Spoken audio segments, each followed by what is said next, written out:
Morning, folks.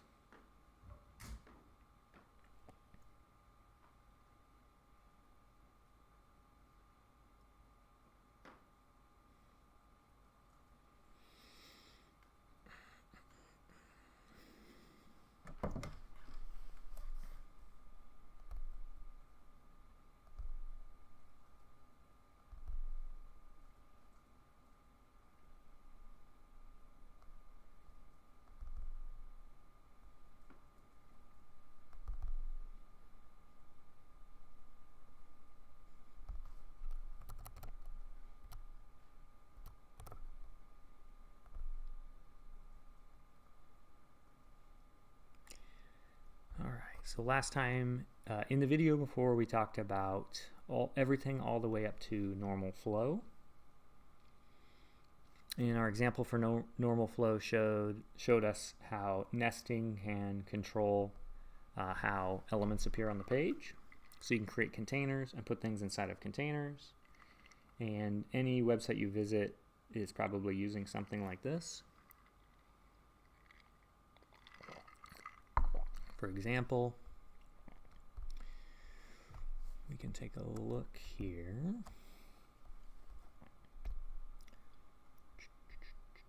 Hopefully Replic's working today. So Replit was down yesterday. You could open your files, but you couldn't run anything. So if you were unable to turn in any homework due to Replit being down, I'm not going to penalize you for that. So there's always an alternative. For this class, you could just use a normal text editor to work on things. That's generally how it would be done in the real world. And if you are in a class where you're not sure what to do because Replit's down, just let me know. Hoping it stays forever. Anyway, looking at this page that I built, let's use the inspector. I'm up to 92 unplayed games. It's terrible. So I'm using Bootstrap and Flexbox, and I'll mention what Flexbox is today. But you can see each one of these containers, so these boxes here, those are divs. Now let's take a look inside of this first div. It has two divs within it, and those hold the top section here for the name, and then the bottom section is the content. So I've given those classes called game name and card content, and so I can apply CSS to those. So let's see, if I go to game name, and down here I can see all the rules that are affecting that element. So we can see it has no border, no padding, no margin, normal size font, and then actually that's the div anyway. In here, this H3 has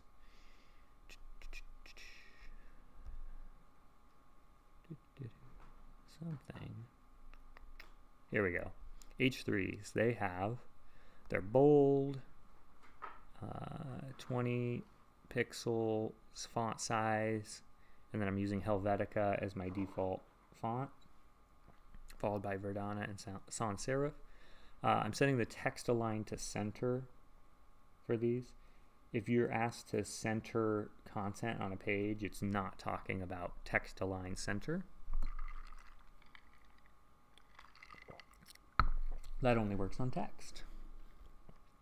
And it will center the text within the container. So here it's good use here. Otherwise I would have to put margin on the left to choose where it goes, but here it'll automatically adjust. So as I zoom in, whoops,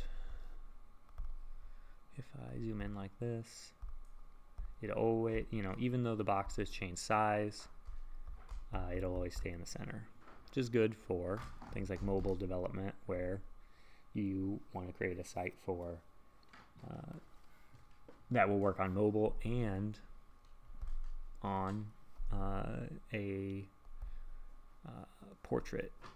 landscape orientation screen, like a laptop or a tablet if you hold it sideways, or your phone if you hold it sideways. Anyway, so in this div I put a h3. In the bottom part I have two more divs, one for the left side and one for the right side. And so I'm breaking it down into structures that I can manipulate, and then I'm putting the content inside of these divs. So for the rating, I have 3 more divs. And here, I'm not using these divs to contain content. I'm actually using some CSS tricks to draw this hexagon. So I have rating top, rating number, and rating bottom. So if you look at the CSS for rating top, this is a trick that you can use. There's a ton of tricks you can use to draw things with CSS.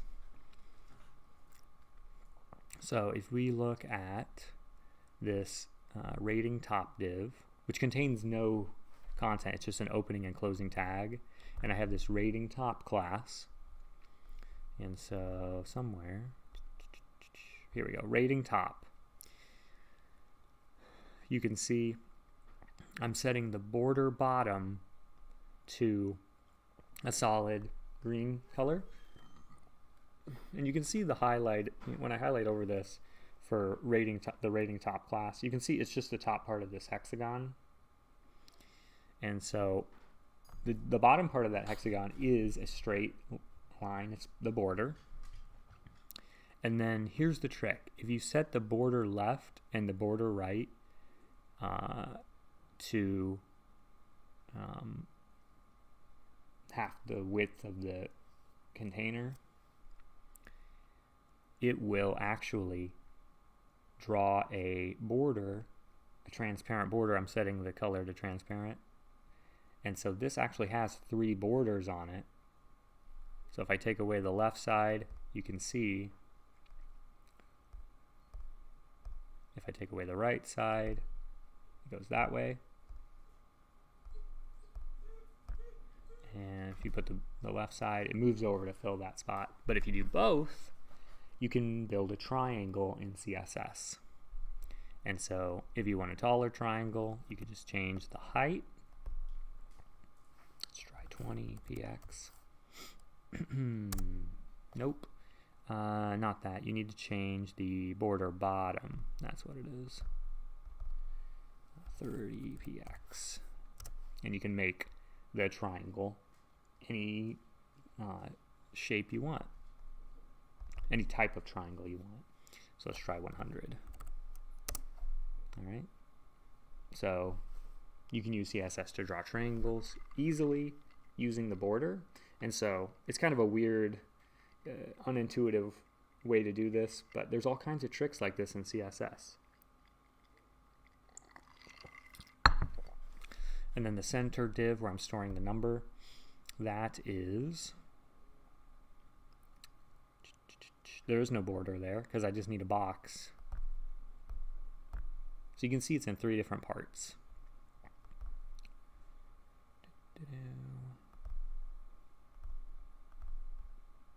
But when it's all together, it looks like one thing. All right.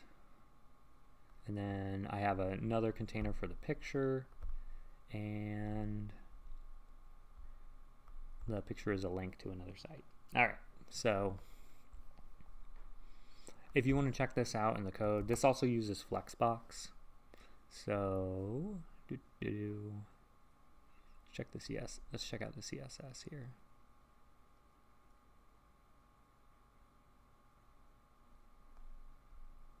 That's going to be in the head section. Style.css. And I think I can open a new tab. There we go. And so in this CSS.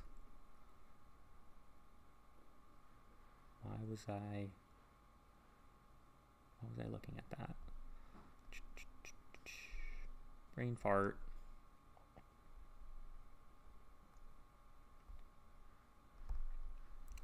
Well, oh, we were looking at Flexbox. So here's some CSS. All right. I'm using the CSS reset that I mentioned last time. That's a good idea to give you kind of a baseline settings for the CSS. Sets everything to 0 and changes all the defaults to look the same. That way you can change things around without any unexpected margin or padding issues or border issues. All right, and so that's just this first part. And so I'm also using, let me put this in Replit so we can see the CSS.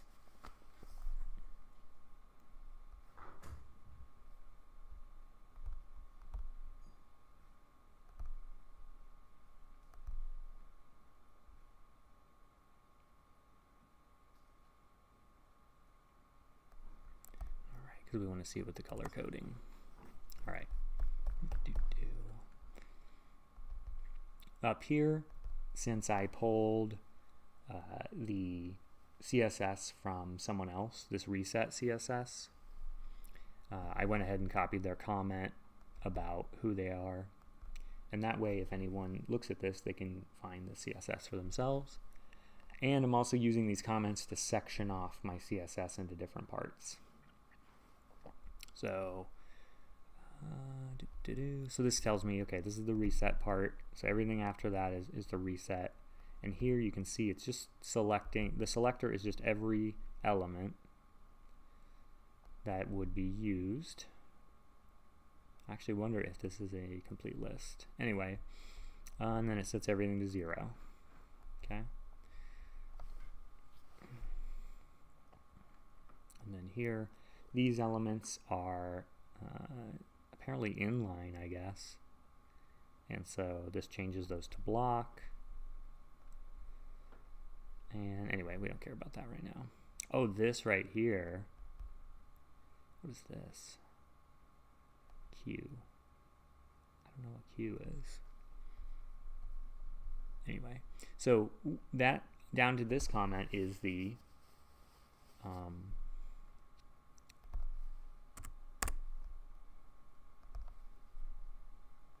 wrap vertical spacing hack. Wow, I don't remember why I did that.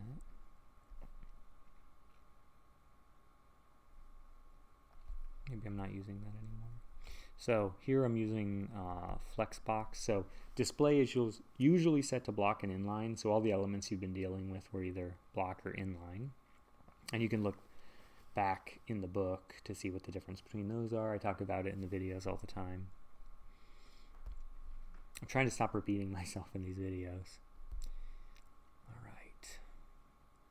So that way they're more palatable for those of you that don't want to watch a 4-hour video of me ranting about random stuff. Okay. So instead of block or inline, I'm setting it to flex. Okay. And then where this here, justify content, is a property from Flexbox. I think align items is also, and then there's flex direction. Anyway, we'll if we have time, we'll take a look at that. So the other thing I wanted to show you was, if you were observant, you may have noticed in here I selected this style sheet, style.css, which I put together. I also built this next one, print.css. All right. Now, why would I do that? Why would you need to set CSS for printing?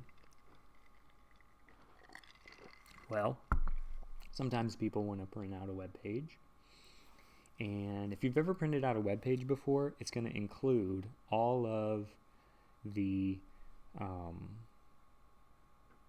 menus, navigation, it can look pretty bad. So for example, if we use the Lakeland, no one's going to print out the front page of the Lakeland College page here. So, but what would it look like if I did? I'm going to hit Control P to look at the preview. All right. Well, there's nothing. Why is that? That's weird. I wonder if they did update the Print CSS. Well, okay, so anyway, no one would print that out. But let's say we wanted to print out some useful information so we can show it to someone or look at it without having to get on the computer. So let's look at course descriptions. Maybe you want to print these out.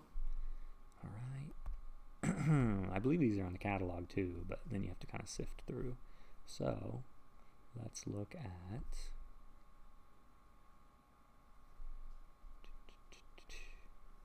IT. Information Technology Train. That's ITT courses. It's probably Information Technology Training. That might have been the idea. I think Scott chose that, maybe. Scott Ryan. All right. Here's the internships. Blah, blah, blah. Anyway, you can see here's all the ITT courses. And if you are a programming major, you will take Web Scripting 1 and 2. Web Scripting 3, we got rid of.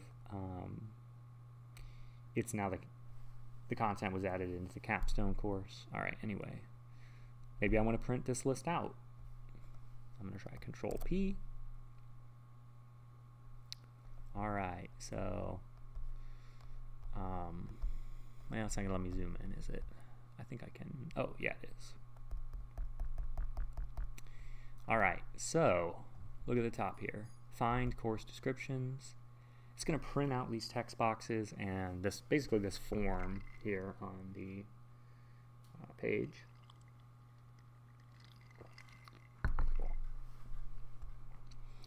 How useful is that? How useful would it be to have a form on your printout? Okay, they did remove the header and footer. Maybe, yeah. So that's good, but this is kind of the bare minimum here. They're only printing out the content section of the page. So everything inside of this white box, they're excluding everything else. I wonder if we can see, it's probably, this is built with WordPress, so it's all probably jammed in the same sheet. But let's see if we can find a separate Print CSS. So head section, we're looking for link elements. Here we go.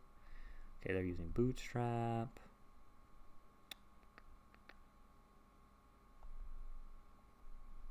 I don't see, oh, here we go. Let's just search for something about print. Okay, and it's probably just jammed in a different style sheet. But anyway, I have a separate one here in mind. Print.css, and I took a lot of time to build this because I wanted people to, this is a list of, it's a list of items that's meant to be used as a checklist. Okay, so here's what it looks, as you zoom in and out, it adjusts to fit the page. All right, but look at all the wasted space in the printout of this page. All right, there's just a ton of wasted space. They could have made this printout multiple columns. Anyway, it would have taken some work to do it, but it would have made it a lot easier to print out. But I don't think a lot of people are printing that out. And remember, if you want to print something online, you can hit Control P, or you can try to find the option for printing. Okay, so let's take a look at my page here, and we'll go print.css. Let's open that. And so this is a set of style rules that will only be applied when you try to print the page. I'll show you some of the tips and tricks here for doing this. Okay, so first of all, let's look at what happens when you try to print it. So here's what the page looks like. It has all these different items organized into things. How many pages do you think this is going to fill up?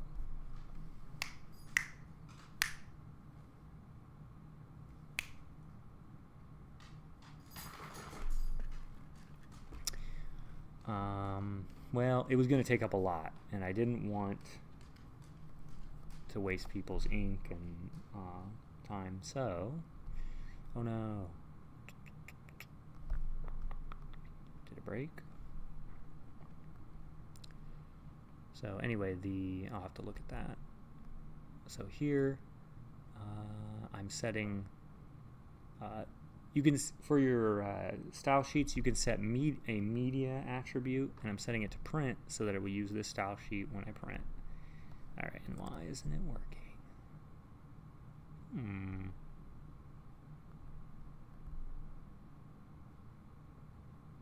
I wonder if it's because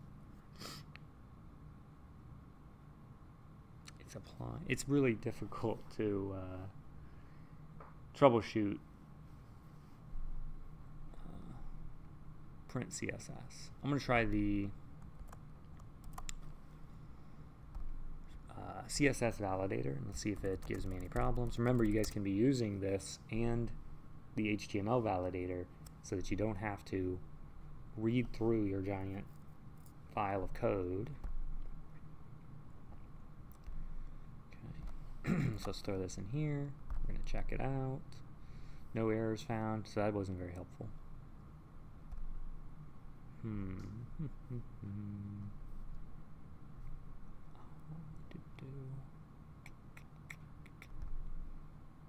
That is weird. Really wanted that to work. Well, anyway, we don't learn about how to build Print CSS until later, so I'll just talk a little bit about some of the tricks I'm using here. And here's one thing about building a website. It's not one and done. Technology is constantly changing, so you have to keep up with changes to browsers and changes to best practices on the web. Something probably changed and broke this, because I know it worked before. I'm not crazy. Anyway, let's take a look. So, what kind of things do you want to do when you print? Well, change everything to black and white so we can save people ink. If you have even the slightest gray background, it's going to spend a bunch of ink putting that on there. And I think, last time I heard, inkjet ink is actually more expensive per ounce than human blood. It's like liquid gold. So, let's save some people some money if we want them to print out things. Okay, so I set all the text to black, I set all the backgrounds to white. That's pretty simple. I'm changing all the font size to 12 pixels so that it's readable on a piece of paper, but it's not taking up very much space. All right, and then this selector right here, this is a special type of selector. What do you think this is? H3 before. This allows you to add content using CSS before or after an element.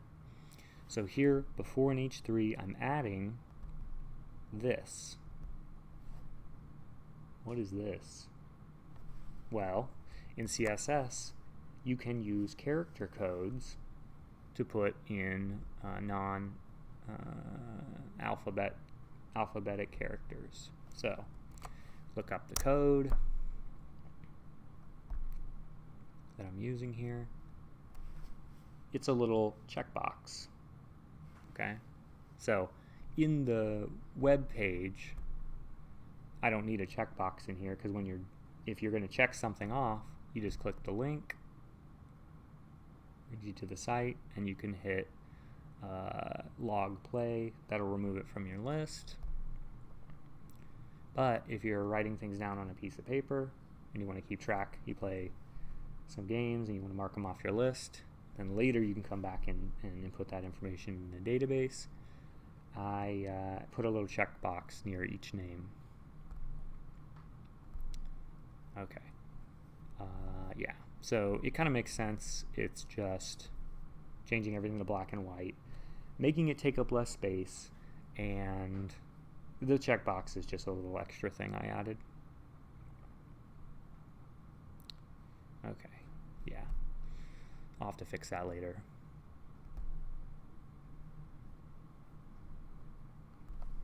Make a little note.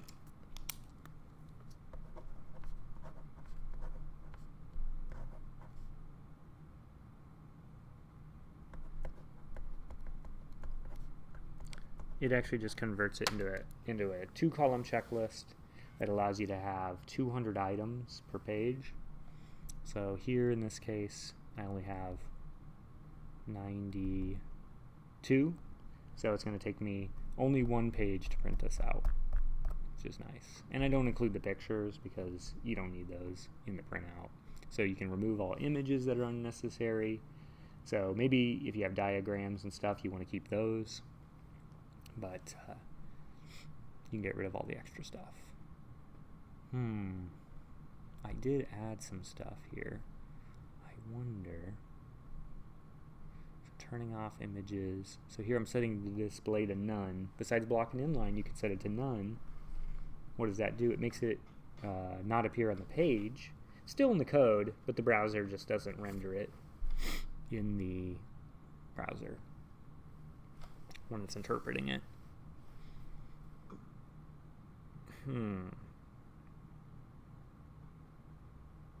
Card content. That leaves the card header. Anyway, I'm going to troubleshoot this right now, but we're in the middle of the class. So maybe if I have time at the end of class, I'll go work on it and put it in at the end of the video so you guys can see the process of building something and maintaining it. Anyway, let's get back to what we're doing. Chapter 6. So anyway, we made it all the way to normal flow. And that, I believe I posted a link in the last video so you could look at the code for creating this structure and creating this structure. And they have the exact same code, they're just in different orders. And so one thing that's hard for people is translating code into the output mentally. And that just takes practice. So when I see this with 2 boxes, I know there's a div element at the top of the body, and directly below that div element, there's another div element. Okay, so in the code, it's just top to bottom, but here, it's closing and opening things. Where if I look at this example, I'm opening a div, and before it closes, I just put another one. So if I put a div inside of a div, which, I always say that, but it might be hard to see that. So let me just show you real quick. Oh, this is how you do this, the CSS. Okay, I think I might have just fixed it.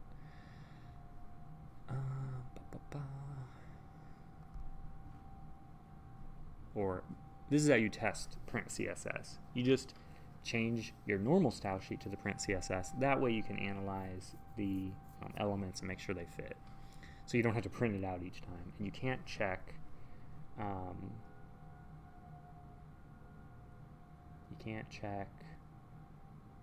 from the print menu. It's supposed to show you what the printout looks like, but you can't actually select anything and look at the CSS or the elements and how they ended up. So let me open this.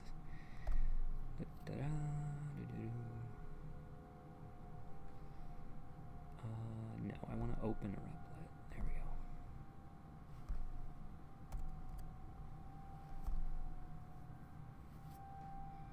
go. Alright, and then in the HTML file, I'll just switch the style sheet with the print.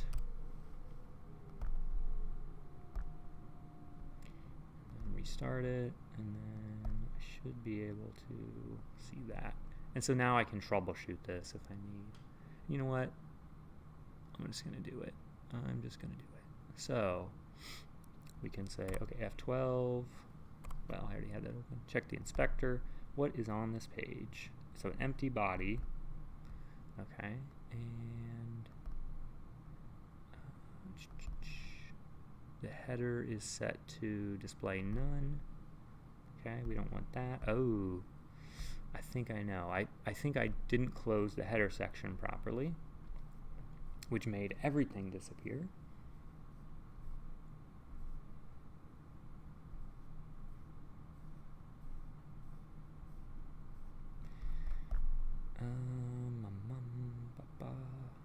Where's the header? Style. Where's the body? That's what I want. Wait, did I even use a body element? Oh yeah, I added a bunch of text here. Div class header. Alright, so I want to know that this is closed when the header is done, which should be after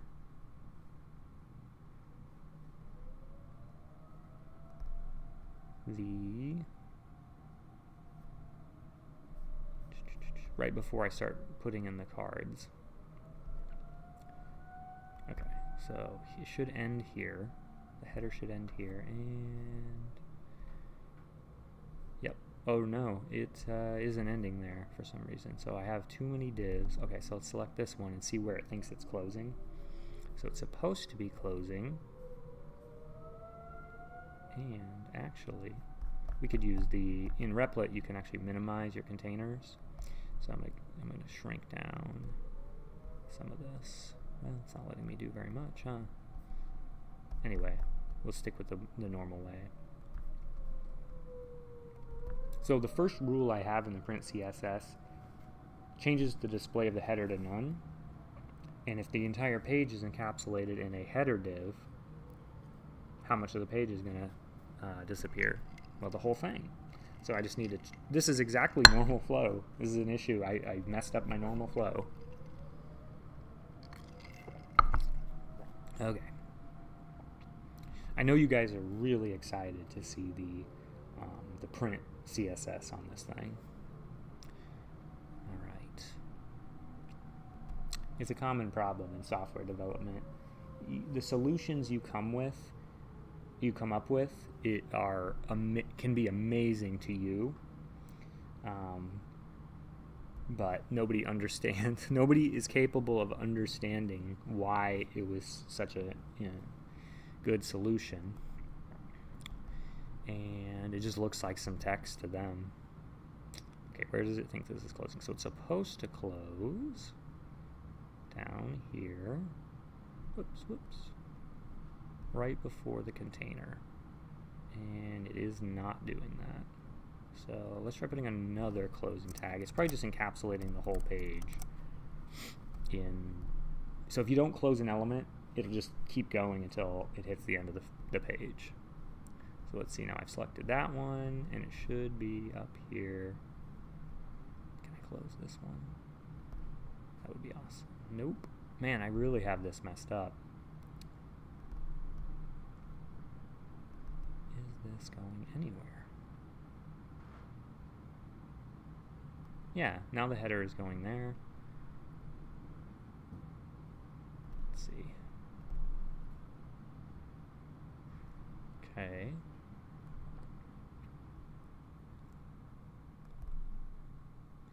So the header is not showing. Oh, it's still, everything is inside of there. So I need to get rid of, maybe I need to add another one. Just keep adding closing divs until it closes. Probably missed a few closing divs, is the problem. Just want to get it to work, and then I'll go back and fix it code-wise.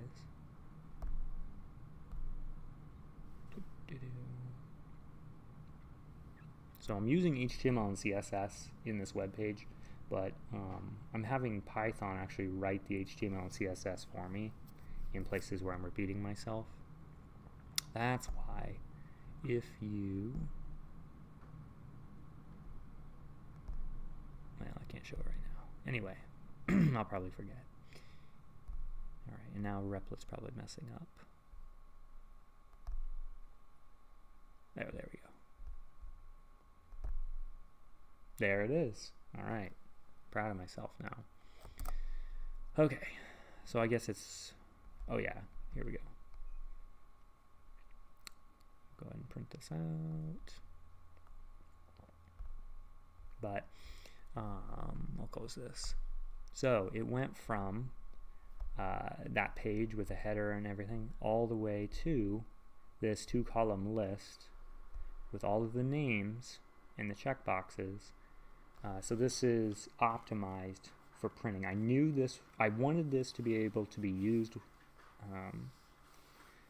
by printing it out, and so I set a specific style sheet that only activates when you try to print. And so I can fix this back so that it's not using the print in both places. We can change this back to style. Restart it. And refresh it. Okay. So this is great for a web page because you can see everything and it's kind of interesting.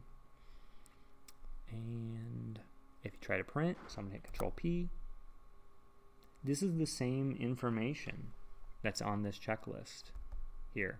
It's pulling the same information, it's just formatted differently with CSS.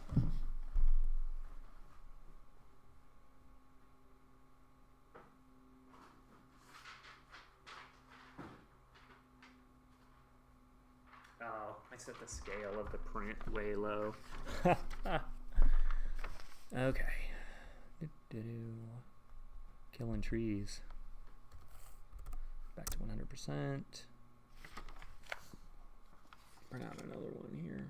Yeah, it's much too small to read. I have to keep getting thicker glasses to see. All right.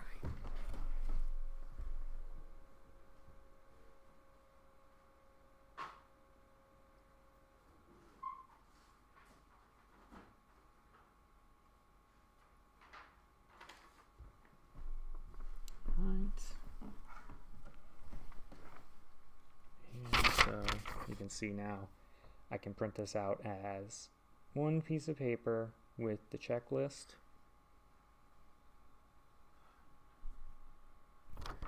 And so now my coding in HTML and CSS has had an effect on saving the environment. If anyone cares about that.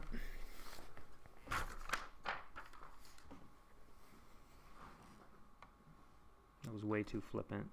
Sorry. Most people don't have. You know what? I'm not going to talk about it. Okay. So anyway. Oh yeah, I was going to show you normal flow in here.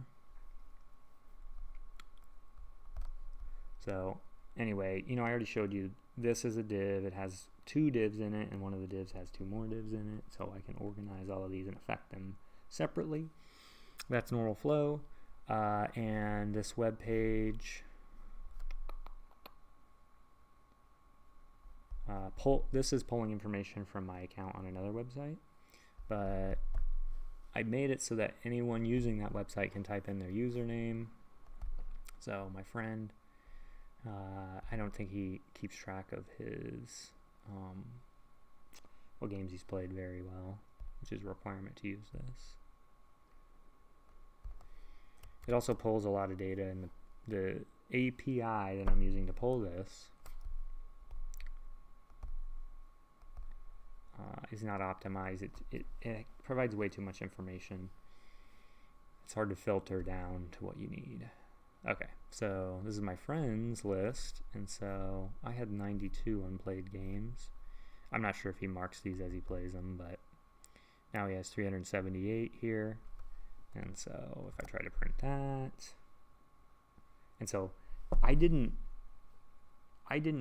have to code 375 times 4 divs to build this. I just built one one container for one of these, and then I just had Python repeat it for me. And so here, his list. Ooh, I've never had this problem before. It actually only goes to 96. Does not include the next page. Okay, well, that's something for me to debug later. But, so anyone can come here, use this tool, print out a list of games they want to play from their collection, and yada yada. Okay. The other thing is we were talking about display none. So I have some information on here to help people use this, and I use JavaScript, which we'll look at in the last chapter of this class, to create this little button and give it an ability to hide and show a div with some information in here. I added this recently, so I haven't had time to work on the CSS for it, but I can open the directions, close the directions. Okay, guess what's happening to that? What the JavaScript is actually changing. It's setting the, when I click it, it's setting the container to display block. When I click it again, it's setting it to display none. So it's always there, it just doesn't render on the in the page unless it is set to something other than none. Okay, and then I have this little button here that I put here, and I'm just trying to figure out how this works, but if people don't want to see that, they can hit this button and then it just shows this content. Okay, so you can put a lot of thought into this and do a lot with it. So anyway, let's move on from normal flow. How long did we use? We used, it's not going to show me here, 42 minutes doing that. All right, that's okay. Okay, so now we're going to look at the position property of CSS.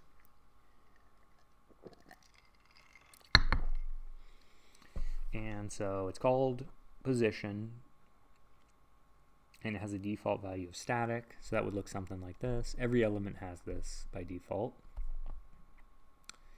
Let's not use this anymore. Let's create a new one.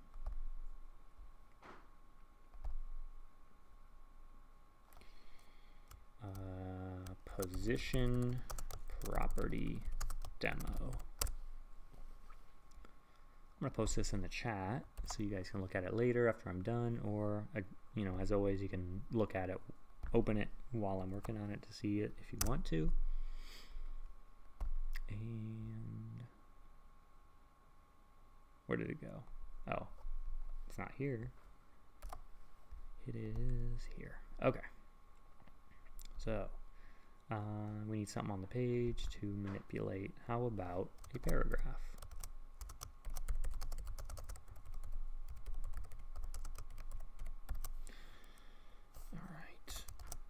Get some text on there. Actually, just use an H1. It's much easier to see for now. And it's a block element. So, all right. So we got that. Now,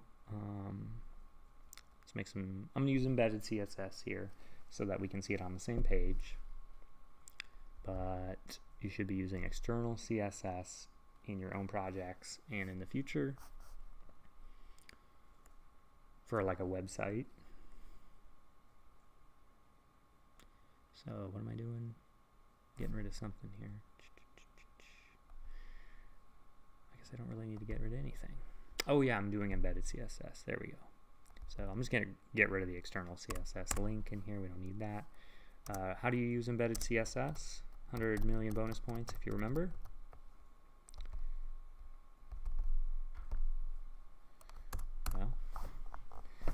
It's a style element in the head section, and it is an open and closing tag. All right, most of you should know this. If you don't know this, you need to learn it. Let's go back to chapter 3.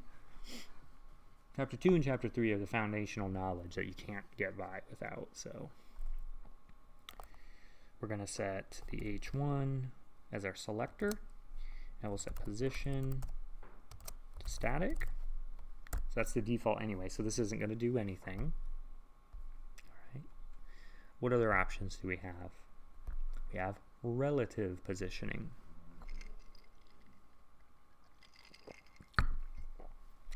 So you just set position to relative, and what do you think that's going to do? Just based on the name of it as a value. It is going to do nothing on its own, but it gives us the ability to use some additional CSS properties called top.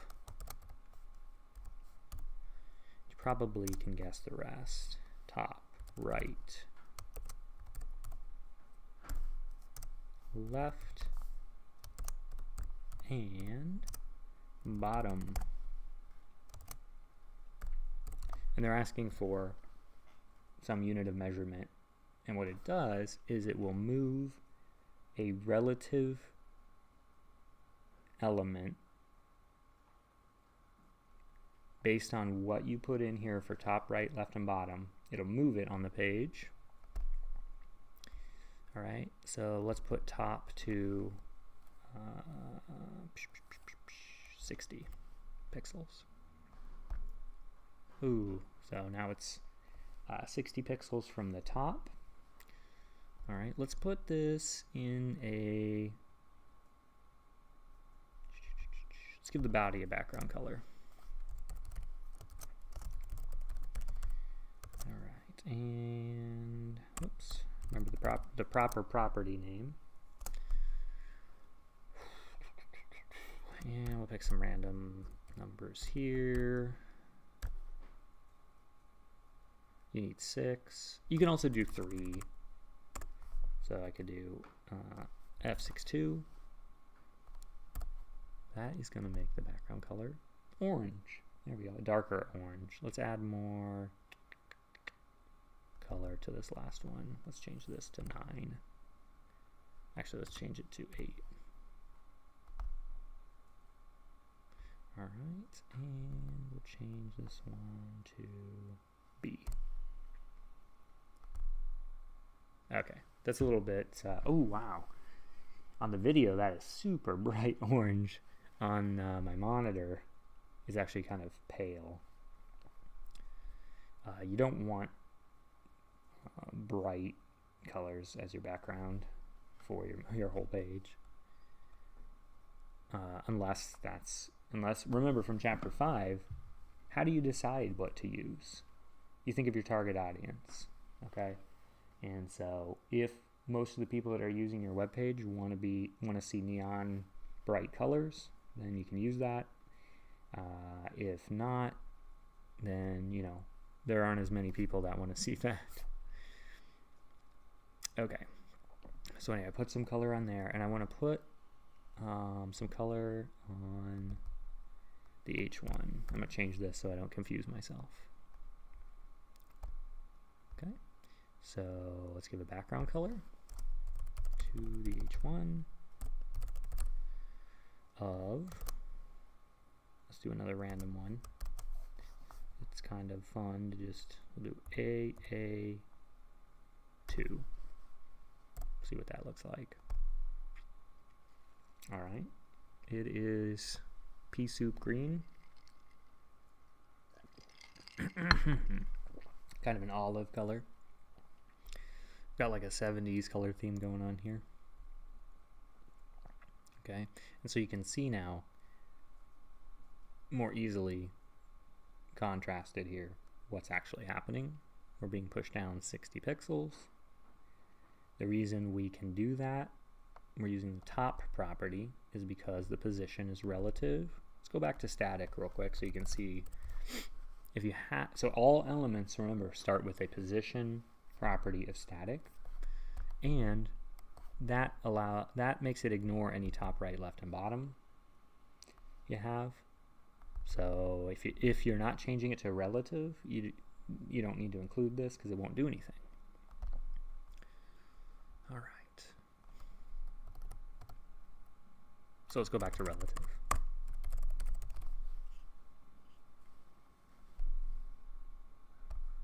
So we can move it around, and let's move it 20 from the left just so you can see what it looks like. There we go. So we got some space on top, we got some space, and let's take a look at this in a new page here. I'm gonna close these, we don't need these anymore. Okay, so here's our page. We can see now, if we highlight over here, it doesn't show us that top and left here, because remember, when you select an element, it's only gonna highlight the margin, all the parts of the box model, which we talked about at the beginning of this chapter. So check out the last video. All right. The background color here is an unfortunate choice because it matches the default color of the margin in the inspector. Let's try the next thing. So let's put this in a div. So I'm going to put this h1 in a container. I'm going to use a div as that container. And the div has a default position, default position of static, because everything has that. But it also has a default display property of block. So does h1. So that's why it's taking up the whole section of the page.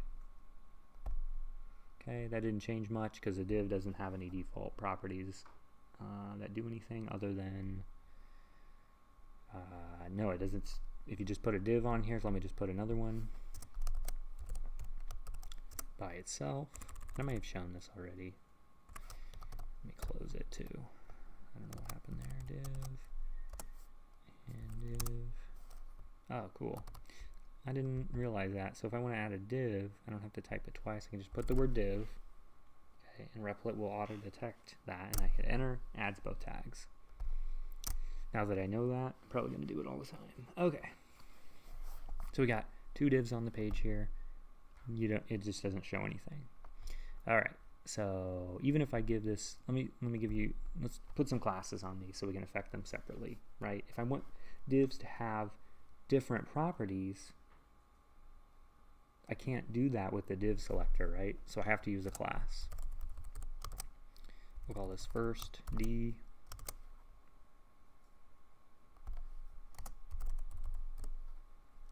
Second D. All right. Okay. Again, that changes nothing.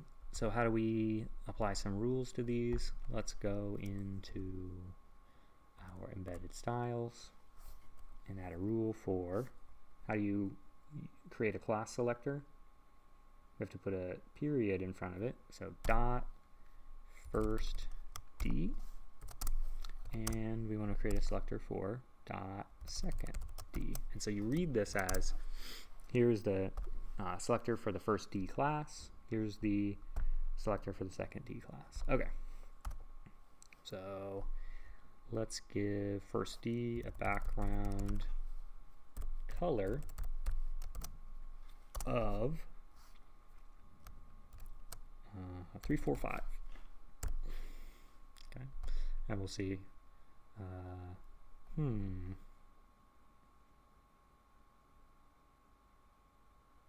Interesting. Did not do what I thought it was going to do. Oh, it is doing what I thought it was going to do. Okay. So,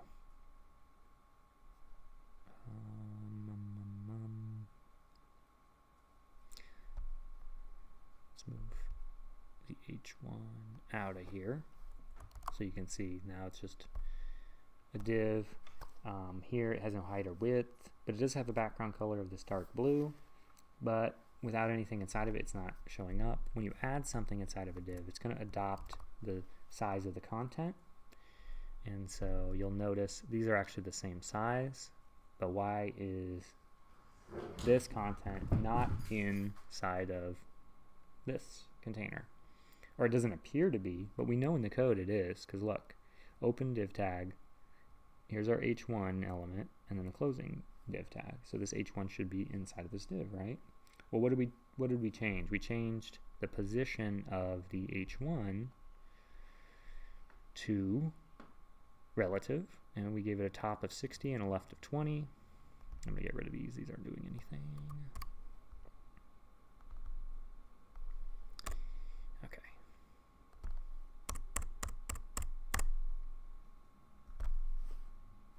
Okay, and I'm gonna change it back to, I'm gonna change the h1 element from relative back to static, and you can see what happens. Okay, now it's on top of the div. Let's give the div some height, so that way we can see it with the h1 inside of it. So height. And if you specify only height or width, then the other will be determined based on the context of where it is and what's in it and all that. So we don't need to set a width yet. So let's just set height to 300 pixels. Okay, so it's actually looking kind of cool. Created a little container here. And we have, so actually a div does have default, nope, it's the h1 has default margin. Yeah, so h1, oh no, the body, that's what it is. The body has margin of 8. So that's where that empty space is coming from around. I gotta change the color of this background so you can see that. Let's make it a little even lighter. The body, okay. So the higher you make the numbers, the brighter it's gonna be. There we go, it's pink now. Actually, let me just change it to, no. Let's try F, D, and F. I didn't change anything. Okay, anyway, let me put this color code in the external style sheet so I can use Replic's color selector. So I put that in there, and when I hit enter, we get this little box. I can highlight over the color code, and then we can select the color we want. So I want something that's going to look very different from the background, or the thing that I want to show you. So this kind of baby blue color should be good.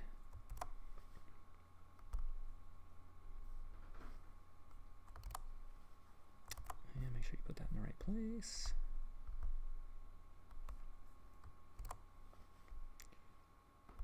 Not sure why that's showing up like that. Alright, anyway, so now it's this. Okay, and so we can see if we highlight over the body is only going to be the size of the content inside, so we know the height is going to be equal to the height of the div, because the div is the biggest part inside the body. So we can see the height is 300, right? Because we set the div to height of 300, so the body is going to be 300. And then the width will change depending on, you know, how much space is on the page. Okay.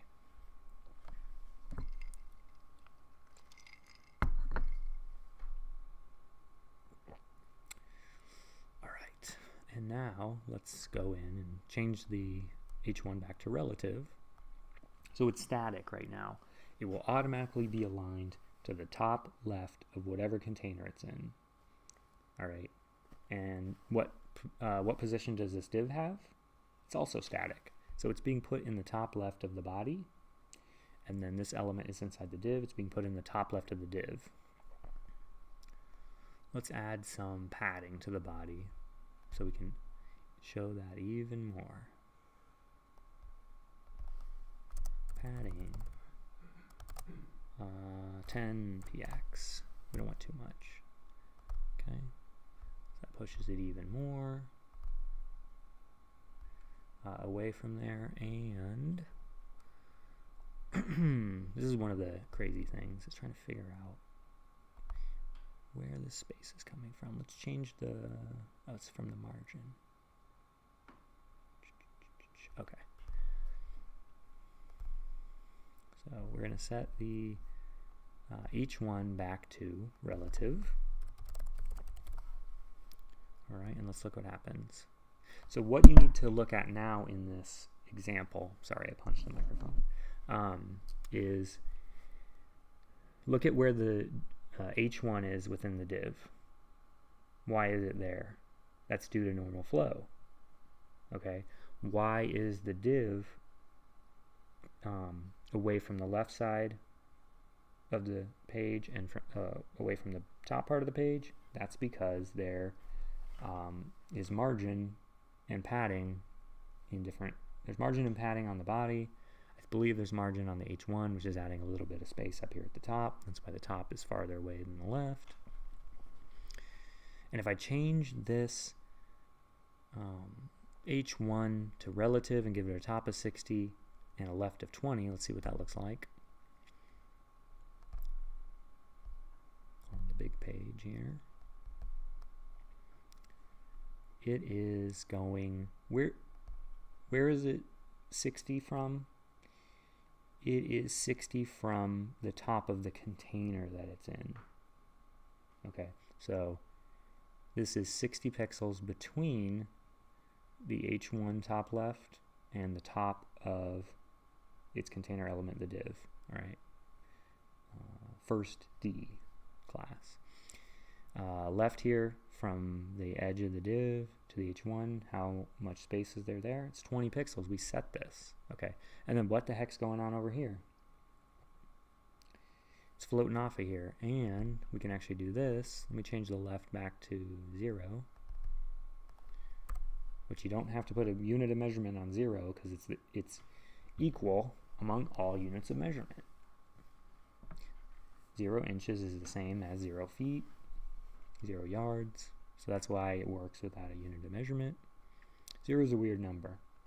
If you like history, look up the history of 0. Okay. Let's set this. We know the div is 300 tall. It's h1. I don't know how tall it is. Let's just set the top to 500. Okay, and then if we go on the page here and look, let's do 300.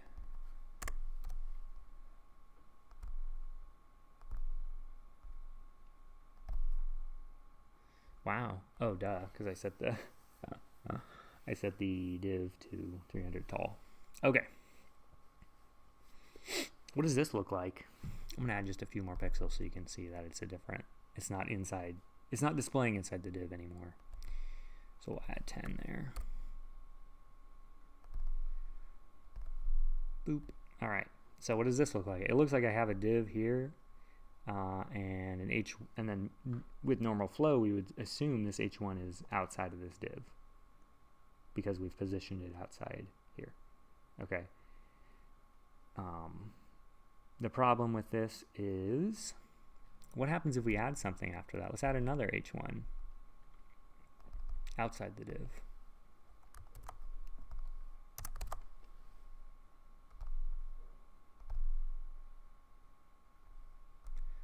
And I'm gonna have to change this h1 class, or give this h1 a class if we're gonna use two h1s. Actually, I'll just make it an h2. That'll make it easier.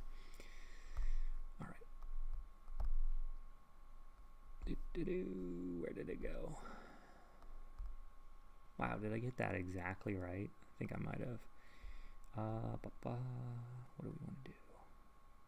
Just keep putting h2s in here so we can see what's going on.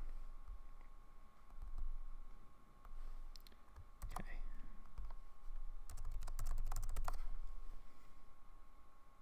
I'm closing my h2 tags with an h1, so that's not going to work.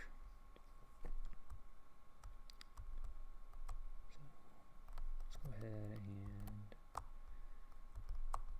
get rid of that and put a 2. So we have 1, 2, 3. How many do we have on the page? Thank you, Charlie. That would have been interesting, cause some interesting problems later, for sure.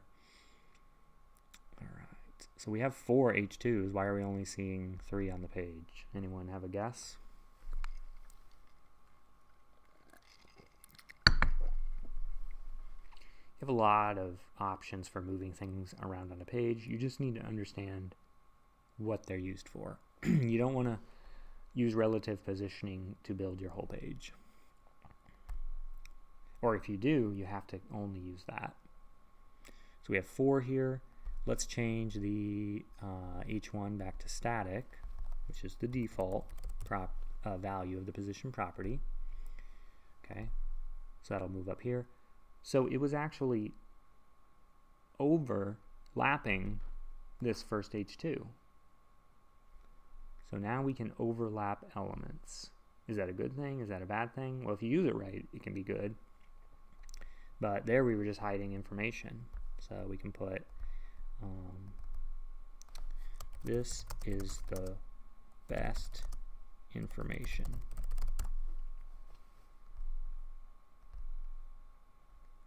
And then if we change this back to relative, the H1, it'll go back down over it. But let's move it over to the left a little bit so we can see that it's overlapping that element. So we'll set this left to 40.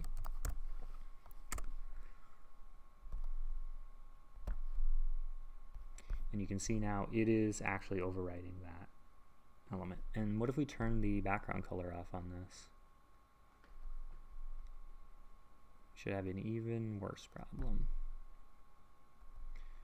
So we're just gonna, I think I can do this in here. It never works though in here. Let's see if it works. Just gonna turn that property off. Now what's happening? I should have just done this first instead of having a background color on it.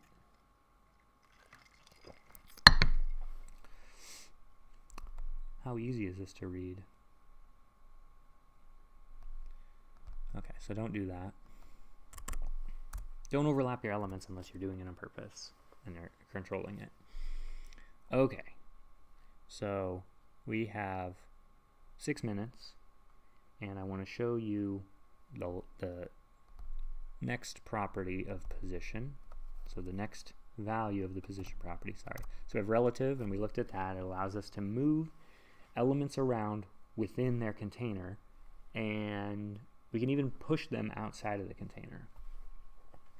But they're always gonna, if the container changes, they're gonna change to match their container. So wherever the container goes, they're gonna use their top, left, bottom, and right based on where the top left of the container they're in is. All right.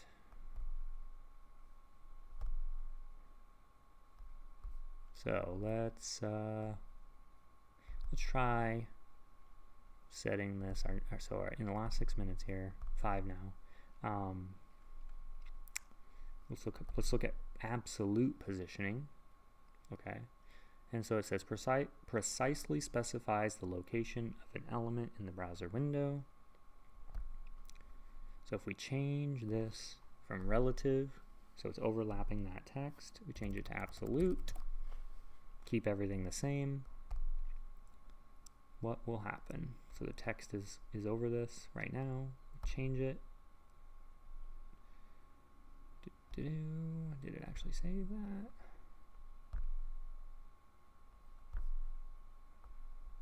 So if I go relative, I probably have to add more space. Let's move these H2s above. I need to push down this container. That'll make it easier to see what I'm trying to show you. Okay.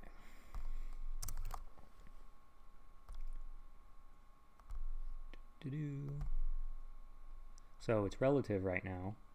So it went down with the container because we added some more information up here. But if we set it to absolute, let's see where it ends up.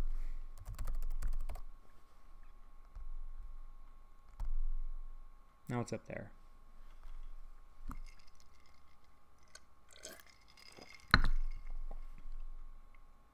What do you think is happening here? So it says Relative changes the location of an element in relation to where it would otherwise appear. When it says where it would otherwise appear, that means due to normal flow. So if I have two elements, well, we could just look here. If I have two divs in my body, two separate divs, they're not inside each other, it's going to put whatever the first one is in the code here, second one here. All right. So relative positioning will move whatever element according to the container. If it's not in a container, like a div, it's in the body, but the body is the container in that case. When I change it to absolute positioning, it doesn't care about the container that it's in anymore. It uses the top left of the screen. Okay, so if I set this element to top of 0 and left of 0, okay,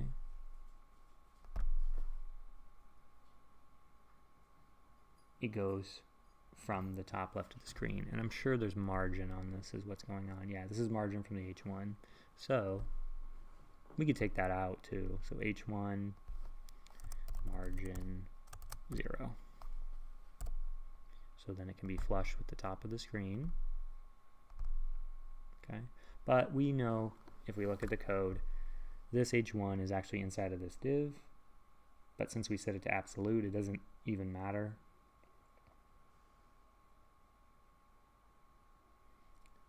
Unless we set the parent container to relative. So we have the H1 inside of a div. We've given it a class of first D, and we're going to set the position to relative of for the div, the container of the H1. And let's see how that changes things, or if my memory is not working. All right, so now this is absolutely positioned here, but it's absolutely positioned within the container because the container has a position of relative. This is something that you would probably never figure out on your own unless you took a lot of time. So it took me forever to parse this information so I could understand what the heck was going on. And why would you do this?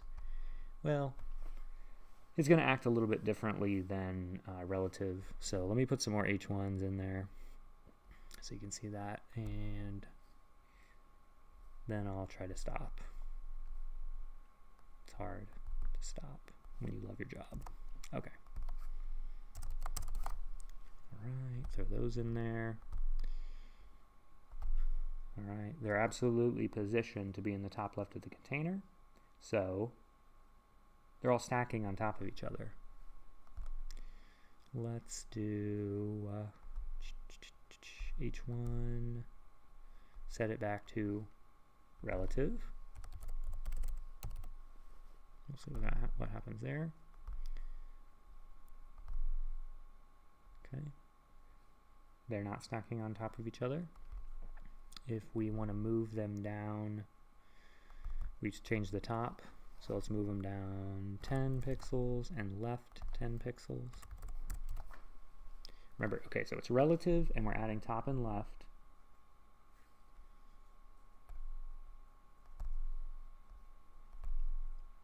Okay, so it's just moving it down, boop, down here. So it's hanging off the edge here. If we change this to absolute, what's going to happen?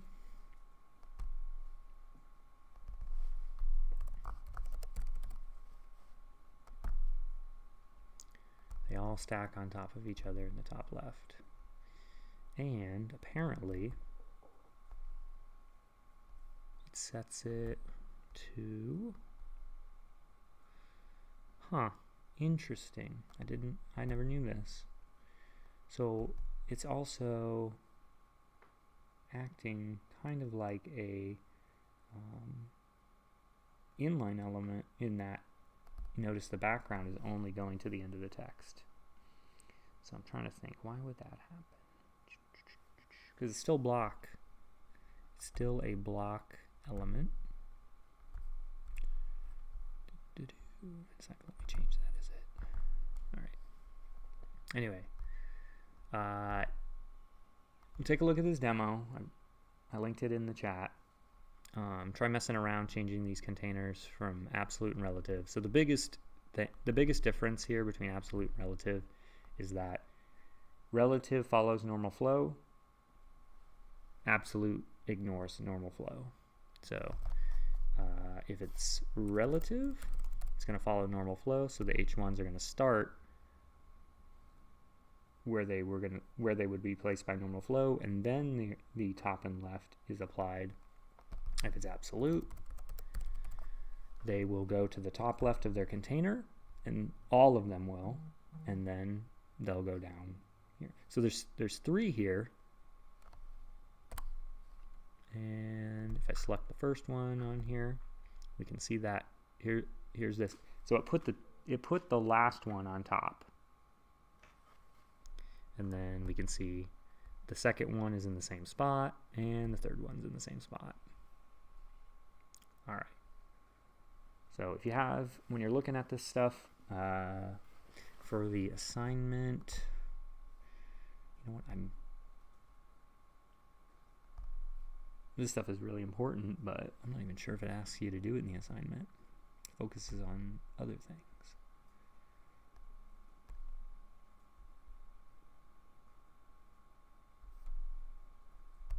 Chapter 6, page layout.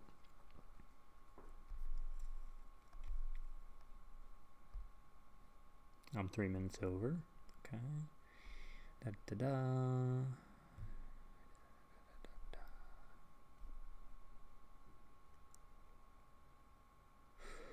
Okay, I think this is an exercise they already used.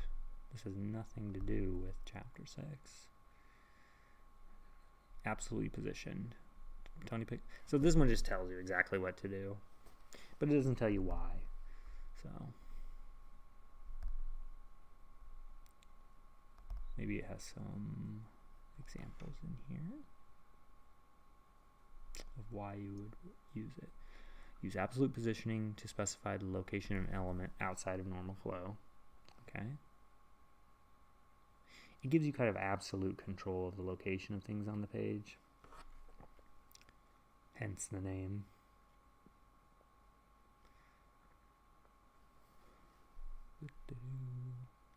And so if you want it to follow, at least follow from a container, you can